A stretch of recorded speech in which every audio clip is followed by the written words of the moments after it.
mind like Carl Jung or Viktor Frankl, and an elite Olympic sprinter like Usain Bolt all have in common? I mean, at first glance, absolutely nothing, right? They seem totally disconnected by time, profession, you name it. But as we unpack the source material today, you'll see they're actually deeply connected. They all share this singular, foundational understanding of mental resilience and internal discipline. All right, kicking things off with part one, forging your own path, defining your unique journey. Okay, so before you can conquer your obstacles, you have to actually figure out which road you're walking on in the first place, right? And to frame this, we're looking to the Roman Stoic philosopher Seneca. 2,000 years ago, literally 2 millennia ago, he noted there is more than one path to the top of the mountain. The big takeaway here is that your specific strengths, your current situations, and your personal struggles are entirely different from mine or anyone else's. You simply cannot reach mastery by pretending you're someone you're not. Blindly following someone else's path? It completely suppresses your true potential. It's kind of like trying to wear someone else's shoes to run a marathon. It just doesn't work. A true inner warrior understands their own capabilities and consciously chooses to carve out their own specific route. The destination, the top of that mountain, it might be exactly the same, but the journey to get there, it has to be uniquely yours. Moving right along to part two, the obstacle is the way. This is all about reframing adversity.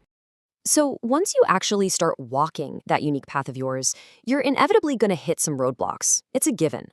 But how should we handle those sudden, massive obstacles? Well, what stands in the way becomes the way. This profound realization comes directly from Marcus Aurelius. Think about how completely counterintuitive that is for a second. The very thing acting as an impediment to your action is exactly what ends up advancing it. Mind-blowing, right? The psychology of this Stoic principle really breaks down into a few distinct steps. First, you just have to acknowledge the path is blocked. Call it what it is.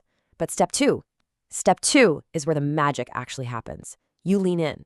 The literal process of dismantling that obstacle becomes your new work. It becomes your new path. You can't just bypass it. You can't run away. You have to emerge straight through it, not around it. Because here's the thing, when you confront those obstacles head on and you inevitably stumble, you develop this incredible new superpower. Think of it like this. I don't fear the fall anymore because I've mastered the climb back up. When you genuinely learn from every single loss and every single fall, you become incredibly hard to defeat. That totally paralyzing fear of failure, it just vanishes entirely because you know exactly how to recover. Which brings us to part three, mastering your emotional control, or in other words, protecting your peace. I want you to reflect for a second. When was the last time you got easily offended by just a passing comment or maybe an unexpected setback? We've all been there.